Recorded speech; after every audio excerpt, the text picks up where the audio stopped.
అన్న 2,00,000 మంది సమక్షంలో ఆ తల్లికి మీరు న్యాయం చేస్తారని మాటిచ్చారని చెప్పారు. మీరు ఒత్తిడి చేయడం వల్లనే రాష్ట్ర ప్రభుత్వం ఈ కేసుని సిబిఐకి అనగా హోంమంత్రికి అప్పగిస్తామన్నారని మీరు అన్నారు. ఒకవేళ నువ్వు 2,00,000 మందితో సభ పెట్టి ప్రెషర్ తీసుకురావడం వల్లనే జగన్మోహన్ రెడ్డి గారి ప్రభుత్వం ఆ కేసుని సిబిఐకి అప్పగిస్తానని జీవో ఇచ్చింది అని అనుకుందాం అన్న. ఆ దృష్టికి తీసుకొచ్చినప్పుడు నేను లాజికల్ ఎండ్కి పట్టుకెళ్ళడానికి ప్రయత్నం చేస్తాను. లాజికల్ ఎండ్కి తీసుకెళ్లాలని తపన పడే మీరు ఈ కేసులో ఫాలో అప్ ఎందుకు చేయలేదన్నా? పైగా ఆ తల్లికి మాటిస్త్రీ రాష్ట్ర ప్రభుత్వం సిబిఐకి అప్పగించాం అన్న ఒక 6 నెలల తర్వాత అయినా సరే అమిత్ షా గారి దగ్గరికి వెళ్ళి హోంమంత్రి గారు నేను ఈ తల్లికి 2,00,000 మంది సమక్షంలో న్యాయం చేయిస్తానని మాటిచ్చానండి. ఇది నాకు చాలా పర్సనల్ అండి. మా రాష్ట్ర ప్రభుత్వం వాళ్ళు ఈ కేసుని సిబిఐకి అనగా మీకు అప్పగించామని చెప్పి చెప్తున్నారు.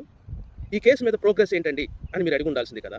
అప్పుడు అమిత్ షా గారు ఆశ్చర్యపోయి కళ్యాణ్ గారు ఏ కేసు గురించి మాట్లాడుతున్నారండి మీరు? మీ ఆంధ్రప్రదేశ్ ప్రభుత్వం నుంచి మీరు చెప్తున్నటువంటి కేసుకు సంబంధించిన డాక్యుమెంట్స్ రాలేదని ఇక్కడ మీరు అన్నట్టు లాకర్ స్థానం పెట్టారు కదా. హోంశాఖ నుంచి సెక్రటరీలో ఎక్కడో నెక్స్ట్ ఫైల్ ఢిల్లీకి వెళ్ళాల్సిన అక్కడ ఆపేశారు. మేము హోంమంత్రికి మేము సిబిఐకి పంపించేసాం అంటే లెటర్ చేశారు, లాక్ చేసి లాక్లో పెట్టారు. ఇది జరిగింది.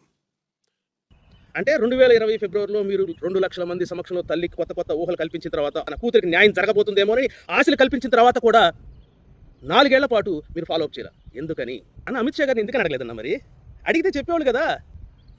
ఎందుకని? ఈ చిన్న లాజిక్ మీకు తట్టకపోవడానికి కారణం ఏంటో తెలుసుకోవచ్చా?